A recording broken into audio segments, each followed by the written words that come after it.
Hello and welcome to a shortened edition of the Og Sports Unleashed program this week.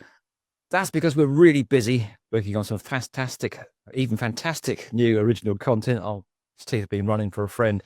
And here's Darryl Woods to pick up on that. And our regular hosts, Darryl and Kieren, will be back soon with this fantastic new content. Darryl, what have we got to look forward to in future episodes, sir? Our thanks there to Roller Coaster, and welcome to you wherever you're watching us, in your living rooms, your bathrooms, your jacuzzis, your hot tubs, your sheds, your garages, wherever you are. Thank you for joining us. Not quite live this week at Ox Sports Unleashed, but we're pleased to have your company. As Colin has rightly said, some amazing exclusives over the next few weeks. We're working tirelessly to bring some really amazing footage to you over the coming weeks for our little show, and we're looking forward to previewing that with you. So coming up, we went over to West Ilsley Stables at the home of Jack Shannon Racing, and we met up with all the Shannons, including the Southampton and England legend Mick Shannon. Don't miss that. Colin was in his element, really enjoyed his time with Mick, as I did with Jack Shannon, the now owner of the stables there and the trainer.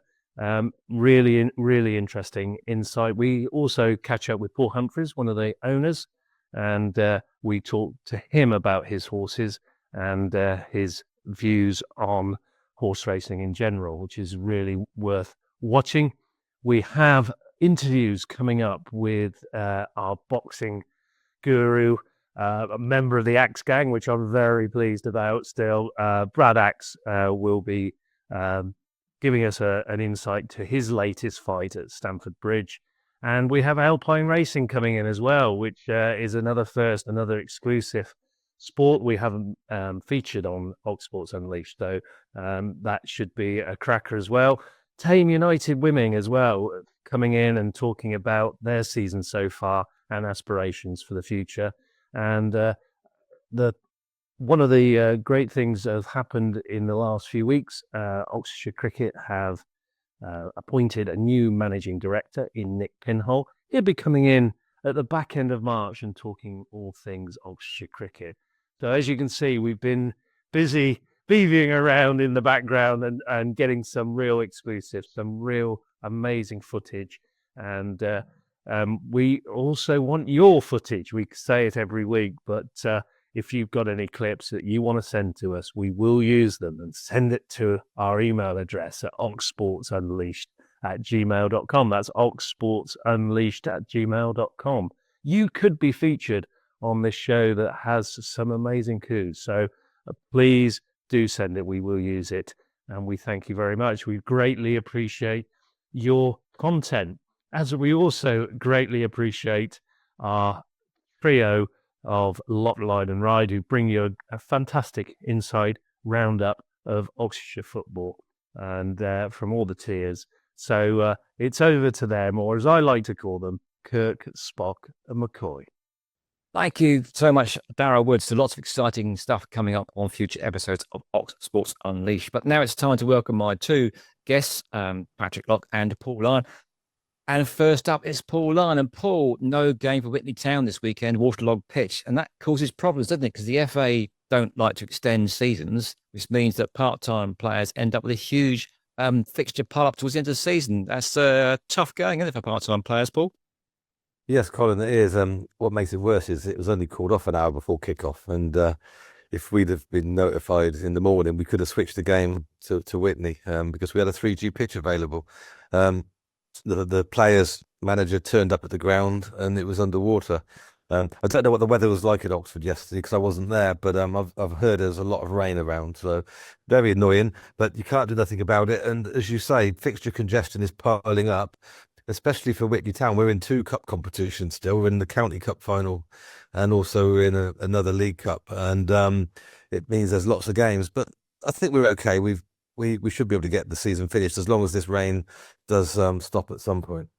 We hope so, because the cricket season is not too far away. And last year I was in the early cricket season down at Hampshire, and I must say I was wearing all my football cover as well. But hopefully things will absolutely improve. So just to prove that we do cover the full span of local sports, we're going to have a brief chat about Oxford United in a moment or two. But first up, I'm going to give a shout out to Carlton FC because their chairman, Andrew Walton, dropped us a line during the week and said he was watching the show and invited us over there. So at some point, we're going to feature Carlton FC and look forward to doing that. But in the meantime, though, Paul, Oxford United, I witnessed their worst performance so far under Gary Rowett. I mean, we forget that players have to travel, they have to do an awful lot of training, but Oxford United looks tired. Is that any excuse for professional footballers, Paul? It's a hard division, isn't it? I think the Championship, we have 46 games in the Championship, and it's such a high standard of football now. And they say it's one of the toughest divisions to be in. And I think Oxford United will start to suffer a bit. I know they've got a few injuries at the moment, but then Portsmouth also had injuries as well. And it is tough. And when you look at the game yesterday, I did think Oxford United were lacking a bit. I think they had one shot on target, didn't they, in the whole game? And very poor. And if you remember back in the day, the Oxford-Portsmouth derbies were always banging games, weren't they? End-to-end stuff. And it's never really a derby game, but I think there was always a lot of rivalry between the two teams. And I didn't see the best Oxford United on Saturday at all. No, it definitely wasn't. And to add insult to injury, I'm a Southampton man, so any team of mine getting beaten by Pompey is not a good one. I should mention the fact that Joey Beecham, there was a tribute to him, the 3rd anniversary of his passing, unfortunately. Both sets of fans and both sets of players in the 11th minute actually applauded. In fact, the referee delayed a free kick while they did that, which is sometimes, Paul, football does get it right, doesn't it? Yeah, that's good to see when that happens. When both sets of fans are paying respect to somebody, that's really good. Doesn't happen enough in football, but that's really good. I'm really pleased about that. So I witnessed probably the worst performance under Gary Rowett for an Oxford United team, and somewhere up in Suffolk, Patrick Lock, a long-time fan, Pads, were trying to push their muddy car park to Needham Market, having witnessed a 4-0 defeat for the Hoops. Patrick, not the best choice of games or afternoon of sport, Patrick. He's got his head in his hands now, so... Yeah, I think sums the afternoon up real well. Yeah, I think it was probably City's worst performance of the season as well. So obviously rubbing off on each other, the two Oxford sides on Saturday. But yeah, it was just one of those days. It went from bad to worse. City, I mean, we didn't even make their keeper make a save. That's how bad it was. Didn't test him once. Started off okay, probably looked the most likely to score, and then made a bad mistake. They scored, and then never really recovered from that. So, yeah, really bad day. And as you say, the salt was rubbed into the wounds when we got in the car in the grass, and the wheels started turning, but the car didn't move, so had to push it up. But I think we'll spare you watching the highlights of the game this week, as there wasn't really any, but. We can hear from Ross Jenkins, and obviously when we've heard from Ross Jenkins in the past, he's usually kept his cards very close to his chests in his post-match interviews, but it's a rarity from him this week, actually, that he really left no stone unturned, really. And yeah, who can hear what he said after the game? Extremely bad day. No excuses. The players need to stand up and be counted, and today they didn't. It was a bad pitch. We knew that. They played it really well. They were alive to first and seconds. We wasn't. We didn't look like we wanted to roll our sleeves up and get stuck in. Few individuals I thought kept on going to the end, and credit to those ones. But yeah, I probably feel for the fans the most, actually. They've travelled a very far distance to come and watch that performance, and it was a bit of a disgrace, I must say. And that's the first time I've sort of said that.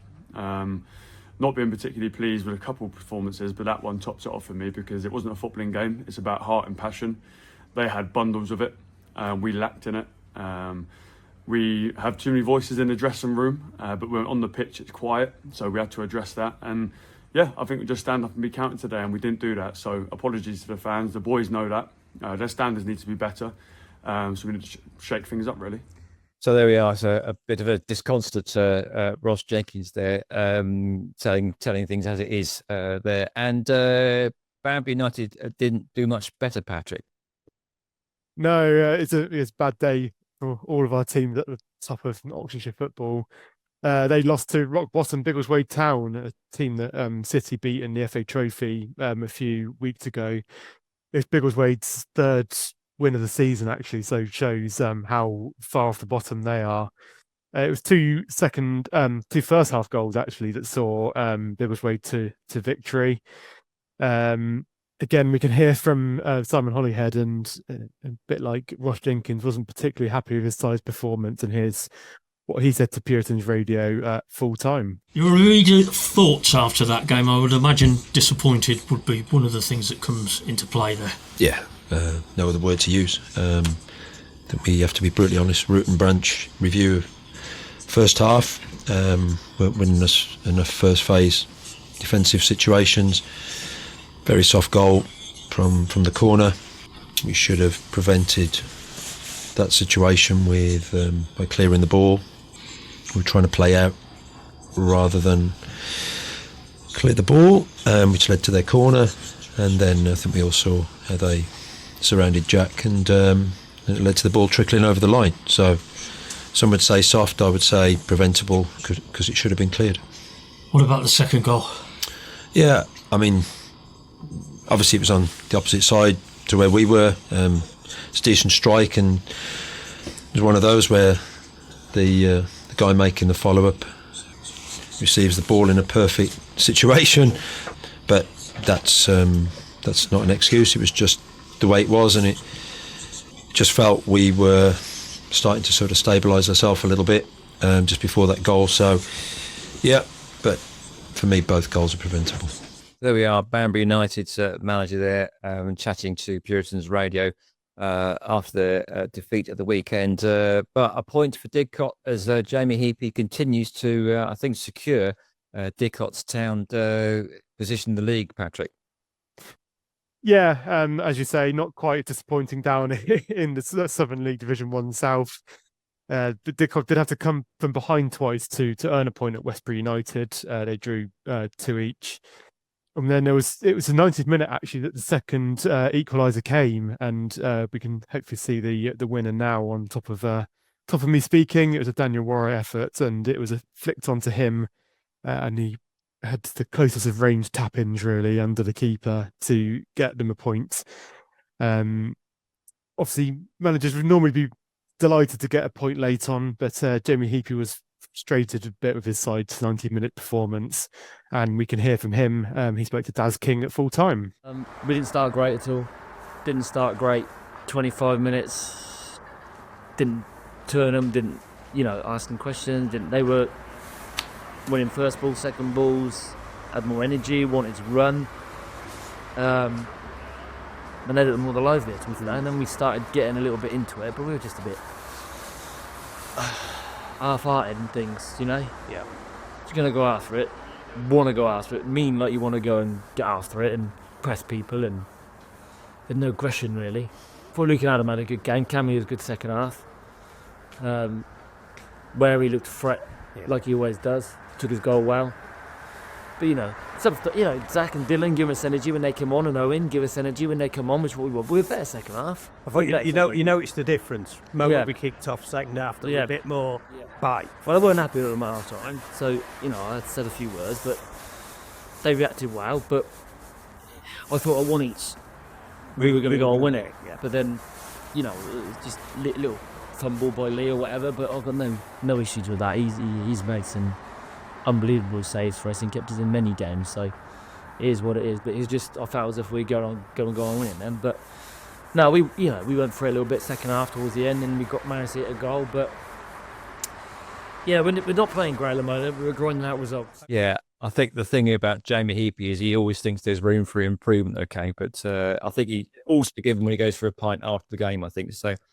Okay, yeah, I think most managers will always think that. And there's a lot of managers that think that when winning as well. I think David Oldfield was always like that at Oxford City. That if he'd won, there was always things to improve. But if they'd lost, then we wouldn't really lay into his players. So yeah, there's never perfect, are they? Football team performances.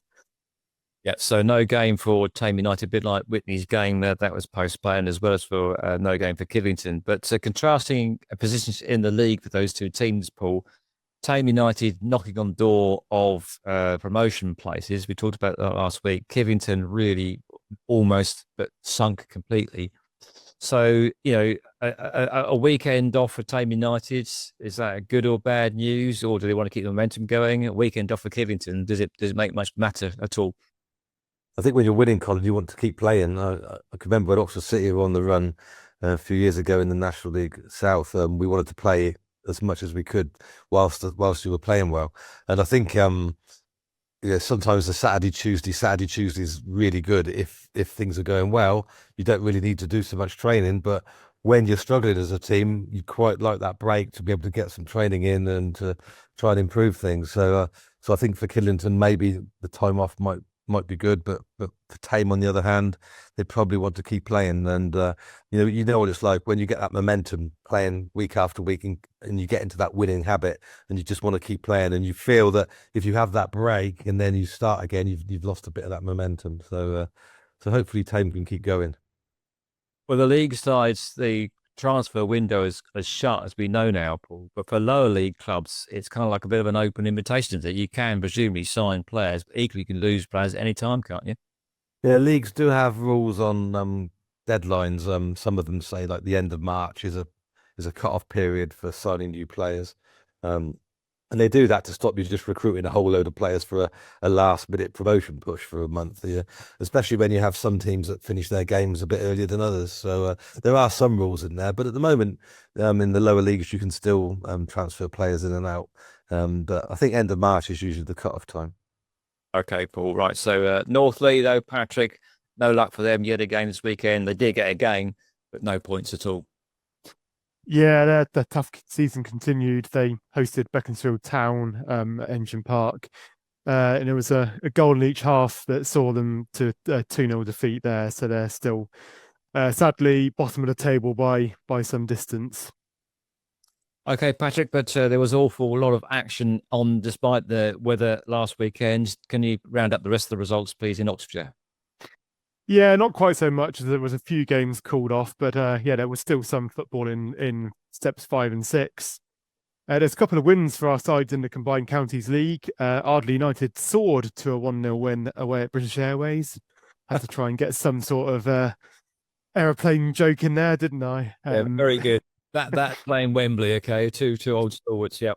Yeah, we've got good teams in this league, isn't there? Yeah. Elliot Osborne Ricketts scored a free kick. Maybe I should have saved my sword joke for that. A sworded free kick into the top corner or something. But it was it's a free kick in the first half. It was enough to see them to 3 points there. George McCalman, he was a pleased man with his side's batting performance, and we can hear from him now. Good to get 3 points. Game that we had to battle in. I thought that we done just that defensively. I thought we were superb. And we played a slightly different formation and left sort of Sam Jenkins in there as like a sweeper in front of the back four, and I thought he was superb today. Give us a platform to go forward and attack, and without fear of giving the ball away, knowing that you've got someone in there that will clean the rubbish up. So yeah, I was impressed. We spoke about it before the game. We knew that the target's 33 points. We've just chose 3 off of that. So yeah, delighted, really happy. So the only other team to play in that league was Wallingford and Cromarsh, and they were victorious again. They twice took the lead, firstly through James Williams, took advantage of some defensive confusion apparently to slot them ahead. There was an equaliser, but Aidan Higgs scored the winner in the second half to see them to another win there. So it's a couple of wins in a row for them there, so in good form at the moment. In the United Counties League, and there was no game for Easington Sports, so no action in that league. Hellenic Division 1, it's actually only Abingdon United in action this week. And there was 2 goals in the first 20 minutes, helped them to 3 points, so a lightning start. Casey Highmore scored within the first 60 seconds, actually, so good start. And then Leo Cole made it 2 on 20 minutes. It was 3-0 just before half-time as Aaron Woodley scored. They were playing at Titherington Rocks, and actually Titherington did go and win the second half, but it was only 2-1 in that period as Abingdon grabbed another through Joe Green. So they had a big 4-2 win there in Gloucestershire. So looking at Sunday's action, there's a full range of games. In National League South, a 4th minute Phoebe Poole goal was enough to see Oxford United women to a 1-0 win at home to Plymouth Argyle. In the Women's National League Division 1 South West, and Abingdon United, it was actually 2 4-2 wins for Abingdon United this weekend as their women's side won by that scoreline against Portishead United. They were 3-0 up at half-time as well, amazingly. Charlotte Dealey, Laura Main, Molly Largo-Jackson scoring. The latter completed a brace just after half-time, so that was another good win for them there. And there's a couple of games in the Oxfordshire Women's Cup. Oxford City had a big 7-0 win against Easington Sports to progress to the final. Ellie Walecki scored twice, and then there was Ellie White, Kitty Crouch, Izzy Bradley, Lucy White, and Billy Bow French scored all the others. So there's a lot of names on the score sheet there. So that was a good win for them to see them through to the final. And we can hear from manager Connor Walton. He spoke to the City media team at full time. Definitely, it was a performance that we need to carry on, keeping to maintain our performances. Obviously, both whatever the competition is, whether it's the league or whether it's the cup. The girls knew what the aim and the objective was to go and win the game. And I think first half we started a little bit slow. Give fair reflection, and then second half I just asked them to bring a little bit more energy and sort of treat it like our sort of normal Sunday league games that we normally play in, and the girls turned it up in the second half and obviously got the result that we needed, which was a good 7-0 win. So in the final they'll be facing Kidlington Ladies, who won 6-1 against Tame United in the other semi-final, so that'll be a City versus Kidlington final, and venue and date will be announced for that in due course. So that is all the action for this weekend. Thanks a lot indeed. And I've got to make an apology because on Thursday I was reading out the results and I couldn't read the W for Wallingford. And so I just said Crowmarsh. I apologise unreservedly. It's Wallingford and Crowmarsh. So there you go. An apology for that eyesight. I should have gone to Specsavers. Okay, so we got a quick look at how last weekend's action left the tables looking, Patrick. Can you just tell us that and then we'll move on and have another chat with Paul? Yeah, not much moving up, unfortunately, across our leagues. Oxford United, they are 16th in the Championship now. Probably done enough to be vaguely safe now with that good run of form in recent weeks. So, yeah, barring a massive shock, should be looking at Championship football again next year. Oxford City, meanwhile, they're 18th in National League North, and yeah, and wish I could say the same about being safe. I mean, a couple of bad results against the teams in and around them in the last few weeks has definitely made relegation a possibility again. So City definitely need to try and up some form and get some wins against some high-flying teams in the next few weeks to hopefully move up out the danger zone again. Banbury United, they're 14th in the Southern League Premier Central at the moment. Probably in the Oxford United category a bit, where they're probably done enough, but again, probably still looking behind them a little bit until it's mathematically safe. Tame United, they're 6th. They're just outside the playoffs still. Didn't have a game this weekend, so obviously got a game or two in hand to try and get themselves back into that zone. While in at the bottom of the table, Kidlington are 20th, Northleigh 21st. Yeah, not looking good for either of those two. And big up tons of form needed to try and save themselves. And finally, in the Southern League Division 1 South, Didcot are 10th, so a solid mid-table position for them at the moment. Thanks a lot, Patrick. And I take it, Paul, that Whitney Town are back on their 3G pitch on Saturday, are they? This weekend, it's another away game, unfortunately. We've been playing a lot of home games in the last few months, thankfully, but we're playing away at Saxton Rovers Reserves on Saturday, 2:00. Is there any way that you can sort of talk to referees and things to get them to take an earlier pitch inspection, or is that entirely out of your hands, Paul?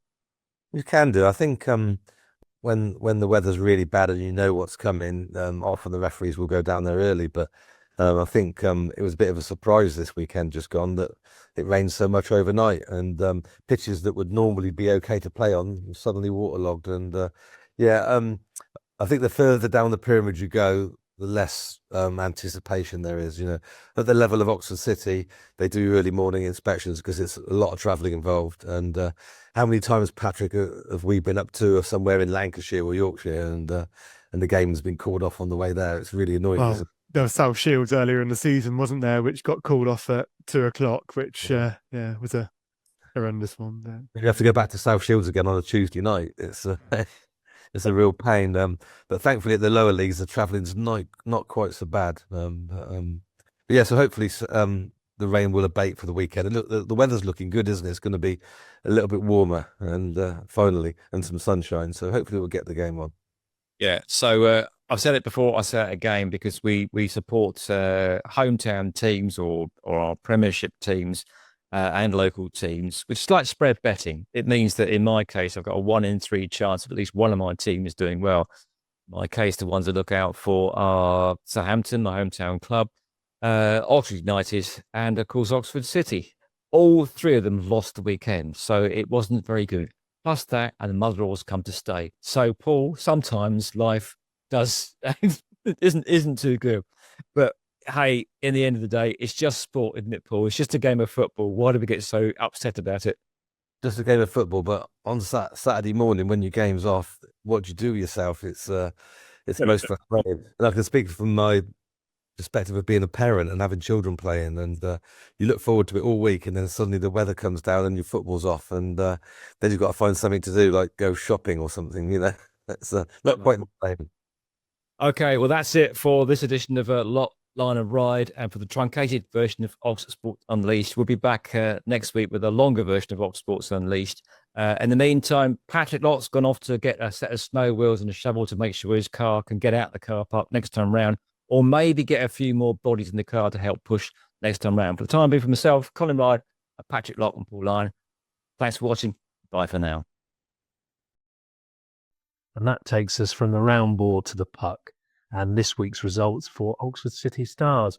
Unfortunately, it wasn't to be on their travels to Invicta Dynamos, where they ran out 11-4 losers, which is a shame after their recent good form.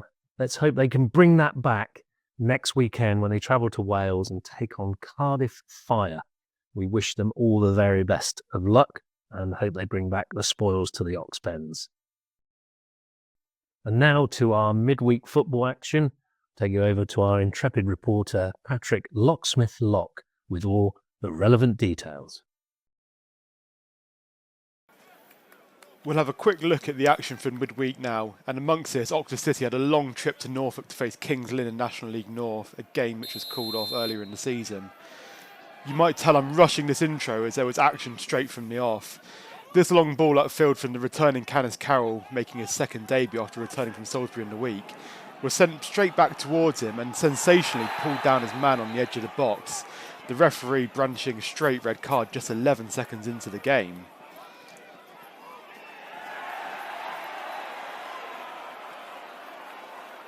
Carroll could definitely count himself rather unfortunate with this, as cover from Aaron Drew perhaps deemed this worthy of no more than a yellow card.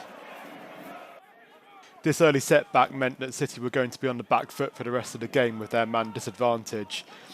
It only took the host 10 further minutes to break the deadlock when a ball from the left found Ross Crane unmarked in the centre to head past another City returnee and Laurie Walker in goal. City managed the rest of the half pretty well with man down, and they were just about looking to get into the break only a single goal down. However, they suffered a big blow just a couple of minutes before the interval when they were struck again in very similar fashion to the opening goal. A ball from the left found Crane again, who was unmarked in the centre, this time finishing with his feet past the stranded Walker to give his side a 2-goal lead just before the interval. The Hoots battled well after the break and even found themselves able to counter on their opponents and create chances of their own. This led to them getting a goal back with 25 minutes to play when Zach McEachran carried the ball forwards and slipped through Jaden Carbon, who finished confidently under the keeper. Despite their best efforts, an equaliser would not materialise and City had to settle for a narrow defeat on a difficult night for them in Kings Lynn. Yeah, we have to talk about it. I went in to ask at half-time what they've seen. Refused to talk to me, really. He asked me to speak to him in the tunnel. I went to go speak to him, refused to speak. So I think that says it all, but I think that's ludicrous what's just happened. Yes, we've misplaced the pass, we get that, but there's plenty of bodies around it, and it's a yellow card. It's not a red, it's 10 seconds into a game. You have to be sure. The fourth has even said it's a yellow card. You know, the communication through all officials, I think, is poor. And we've had some really shocking decisions, but I think that really tops it. That's probably the worst one we've seen. So hopefully people see it. It's unacceptable. We've travelled a long way. Yes, we've made an error that led to that chance, but it's a yellow card. Move on. It's 10 seconds in. But to do that damages the whole game. And we have to dig deep. We have to dig deep. It's a real difficult evening when you go down to 10 men. And I thought the boys were absolutely brilliant. And I really mean that, because it would have been easy to roll over. We've conceded 2 sloppy goals. We get that. Not defending the back post well enough. But, you know, we've been put on the back foot from 10 seconds in. So the boys had to sort of mature and grow into the game, and we did that. We worked our socks off, and there's a few more incidents in there that we have to address, and I will do in probably 22 minutes time when I'm allowed in there. But, you know, really disappointed tonight. All of Tuesday night's results will be in the normal roundup following a little bit later on in the show, but we'll have a quick look at the Southern League results from Tuesday night. Banbury United were held to a goalless draw at home to Alvechurch in the Southern League Premier Central. In the Southern League Division 1 Central, Northlea were narrowly beaten in a 5-goal game at home to Stotfold, losing 3-2. However, Tame United secured a massive 3-1 win to aid their playoff hopes at home to Kings Langley. From that game, though, however, there was a bit of sad news as key striker Harry Alexander sustained a spiral fracture of his leg and will sadly miss the rest of the season, and a key run-in for them there. Obviously, all of us here at Oxfordshire Unleashed wish him all the best for a speedy recovery and hope to see him back soon. Finally, in the Southern League Division 1 South, Didcot Town were held also 0-0 at home to Bashley. So after Tuesday's games, this is how the tables look. Oxford United dropped down to 16th in the EFL Championship after defeating their game at home to Portsmouth on Saturday. However, they still sit comfortably above the relegation zone after a good form in recent weeks. Oxford City have been dragged just 2 points from the drop zone after 4 successive defeats in the last couple of weeks. They sit in 19th but urgently need points if they want to maintain their Step 2 status for another year. Banbury United very safe in mid-table. They're 14th in the Southern League Premier Central. Again, enough points above the drop zone to not threaten that. Tame United are keeping up pace at the top of the Southern League Division 1 Central. They're 3 points off the playoff spots as it stands, but have a game in hand on Barton Rovers just above them, so could level on points if they win that one game. It's not looking so good at the other end of the table, with Northlea firmly rooted to the bottom of the table and Kidlington only just above them, but at 4 points adrift to safety, so it's not all over for Kidlington yet. Southern League Division 1 South, Didcot Town are 10th after their 2 draws in the week, not really threatening either end of the table, so a good solid season for them. Combined Counties League, and Ardley United are the only Oxfordshire side in the top half at the moment. They're sitting just above British Airways in 9th place in the Premier Division North. The other end of the table, Milton United and Wallingford and Crowmarsh are at the higher end of it. They're level on points in 12th and 13th place at the moment, although Milton have 4 games in hand over Wallingford and Crowmarsh, so I presume would pull ahead of them with those games. Eagleton Sports match this week sees them stay in 4th in the United Counties Premier South, and there's 3 Oxfordshire sides in the top 5 in the Hellenic Division 1. Abingdon United and Wantage Town are still chasing Droitwich Spa for top spot on 54 and 52 points respectively in 2nd and 3rd. Just a few points away from them, but Droitwich seem to be running away well with that. Clanfield occupy the final playoff spot in the Hellenic Division 1. Kidlington Reserves and Carterton are in the bottom half still. Kidlington are 12th and Carterton in 16th. Women's National League South, and Oxford United's win over Plymouth on Sunday sees them move back to 3rd in the table. However, Ipswich Town and Hashtag United are pulling away there, so it'll be hard for Oxford United to climb any higher. Abingdon United's win on Sunday helped them pull away from the drop zone. They're now 4 points ahead of Portishead in the final relegation spot. And finally, Oxford City remain unmoved in 3rd. They were in County Cup action on Sunday, so didn't have any chance to move up the table. So that's how the tables look after all of this week's games. I'll hand you back to Darryl now, who will give you the full results roundup from the week and also let you know what's coming up around the county this weekend. Well, thanks, Patrick. Locksmith Lock there for the roundup of the league tables. I will now go through the up-and-coming fixtures for this coming weekend. Oxford United are on their travels, a difficult tie against West Bromwich Albion. One of my people I coach actually support them, so that's a bit of rivalry there. In the National League North, Oxford City host Scunthorpe United. Scunthorpe are a couple of places above Oxford City, so that's quite an important game for the Hoops. In the Southern League Premier Central, Banbury United are on their travels to Lowestoft Town, and Didcot Town also on their travels to Shaftesbury. Both are 3 p.m. kickoffs on Saturday, the 22nd of February. As are the fixtures further down, North Lee also travelling to Hadley, Kidlington a home game against Stotfold, and Northwood play Tame United. So Tame United away. They're all 3 p.m. kickoffs. In the Combined Counties Premier Division North, Ardley United have a home tie against North Greenford United, and Wallingford and Crowmarsh at home to Egham Town, and Easington Sports are on their way to God Manchester Rovers. In the United Counties Premier Division South, again Saturday the 22nd of February, and 3 p.m. kickoffs as we mentioned. And going into the Hellenic League Division 1, Abingdon United home game against Stones House Town. And again in that division, Kidlington Reserves on their travels to Broodley Town. And Carterton, who we are going to feature, as Roller Coaster mentioned earlier, in the coming weeks, they have a home game against Redditch Borough.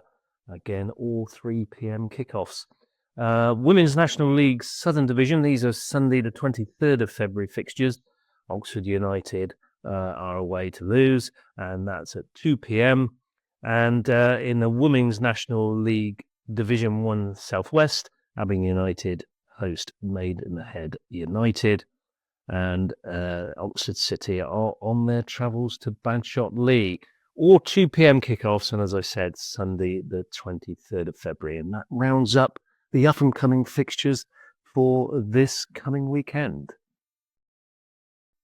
And now to our results service. Where do you get all the football, rugby and hockey results in Oxfordshire? Right here at Ox Sports Unleashed. So here's all the last weekend's results.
we've already mentioned our visit to Jack Shannon Stables, but we wanted to bring you this piece of news from one of the owners, Paul Humphreys. We caught up with him and his horse, Hot Cash, and he's got some hot news for us. And please enjoy this little bit because it is quite amusing as well. Paul Humphreys and Hot Cash. I get a look at another horse. Exciting news on this one, Bumps? Yeah, today you've timed it really well. Oh, exclusive. Yeah, an exclusive, exactly. Yeah, this is Hot Cash. So he's 5'2" round hot, divorced him. Last year he was run twice. He won his maiden first run out, and he went over and raced in a listed race and was fourth, ran really nicely. He's massively grown up. He's big horse now. So much bigger than he was in his 2-year-old career, which often happens, but we're really, really hopeful for Whitby. It is a very special for us. And as of this morning, he's been entered in the derby. So it's a long way to go. Fingers crossed, fingers crossed. Yeah, he's got to win his trial first, and then hope that he gets in. So there's a lot of water needs to go under the bridge before he actually make it to Epsom. But to even have a chance of having horse run in such a fastidious race is incredible. So you look after him, make sure he's got plenty of oats and whatnot, and keeps on growing. He looks like he's quite pleased to see you, though. And he is quite pleased to see you. He's spinning around there, isn't he? So he's doing quite well. There's another first for us. Well done. No, we've got the camera on, no. Get your wide camera lens on that as well. It's quite interesting you say that, though. What goes into, Harry to go into a league. Well, a lot of it be based on pitch. Yeah, as I said, he's teed up hot. So we know that he's going to get the listos. He's by Galileo, so you'd expect the Galileos to go 1.5. You've made him rather it was at Epsom. So Epsom's a very strange course. So, when you come around that corner, it cambers away from you.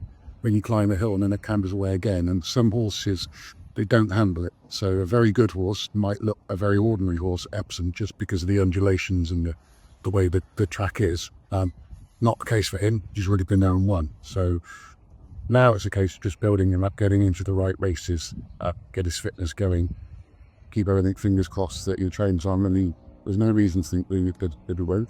It's Jack's decision. Jack's made that decision, and as owners, we back him. We don't.